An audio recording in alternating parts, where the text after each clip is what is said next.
And Turya means the fourth state. It is a translation, it doesn't mean much. And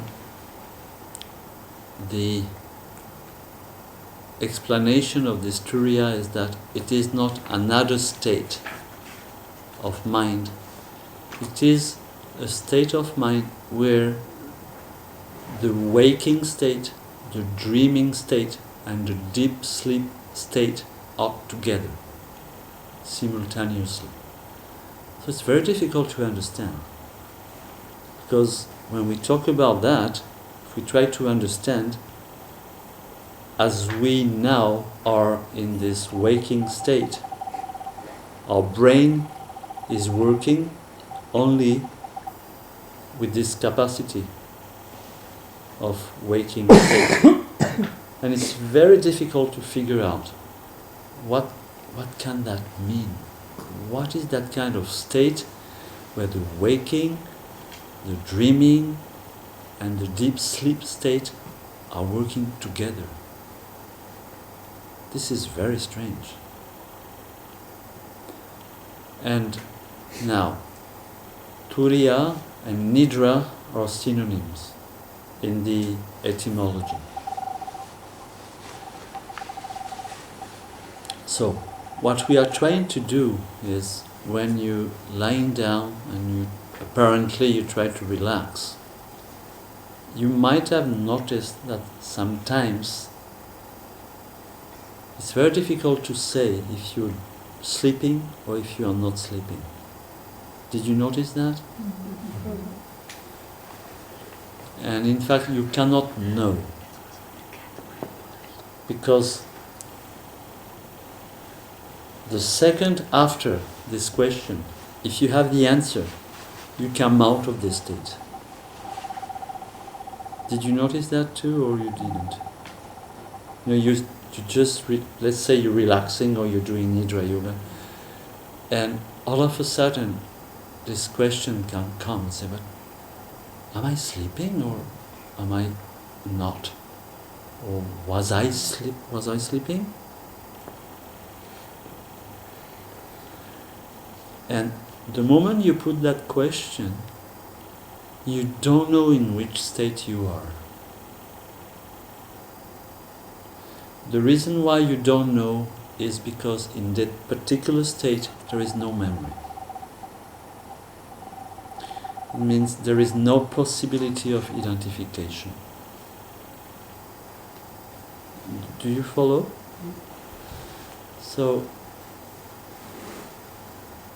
Nidrâ Yoga talks about this fourth state, which is, again, it is not a fourth state, it's something in between. We could say it's in between. Into which the process of identification is no more. The identification is only because of memory. Memory is the product of conditioning. So in that particular state where you don't know, you're in a state where there is no memory, no conditioning, in fact there is no I. But the moment you put the question, it's over. And the moment you put the question, am I sleeping or am I not sleeping?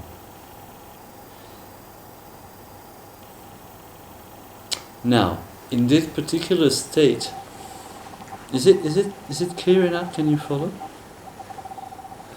So, in that particular state, you cannot know if you are in the state of the waking state, or in the dreaming state, or in deep sleep. You can't know. The moment you know means there is identification, means there is memory, means there is conditioning.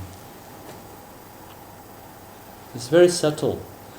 So, in this particular state, in fact, it is the only state where we are fully conscious. but we are not conscious of something.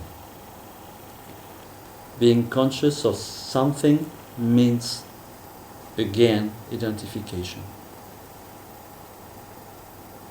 You're just conscious without object. This is what Patanjali, you've heard about him? He was Indian people call him a sage. So he wrote a very famous, it's almost like the Bible of yoga. One of the Bible, because there are several, but this one is important. So Patanjali called that the state of samadhi. That is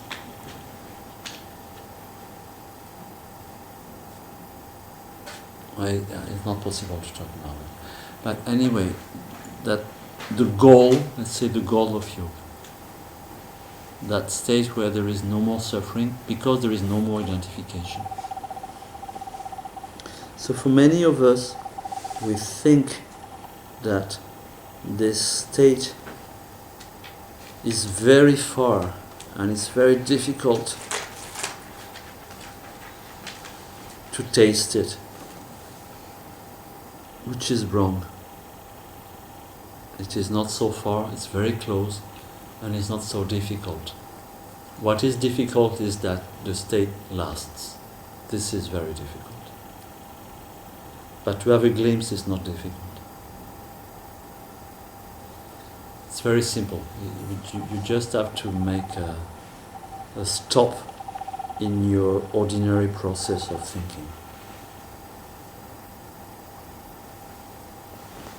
So,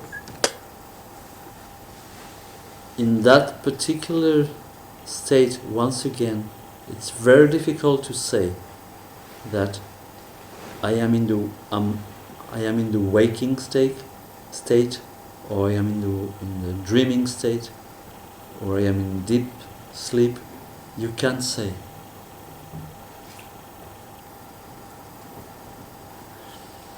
Now, being aware of all the dreaming process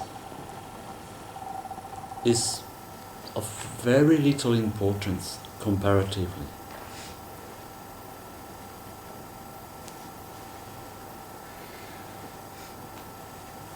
But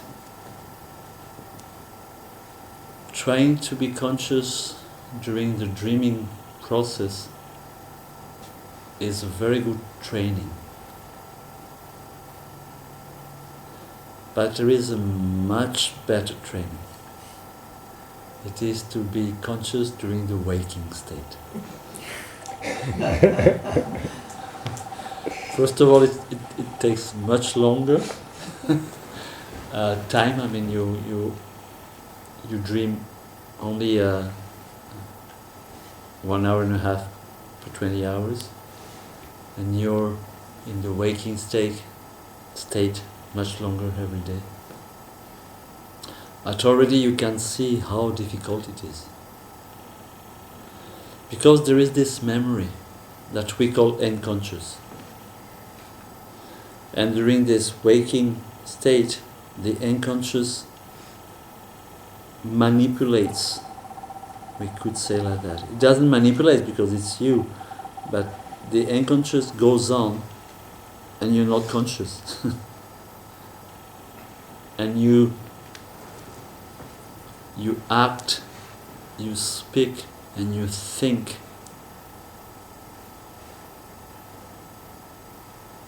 being, let's say, manipulated by the unconscious.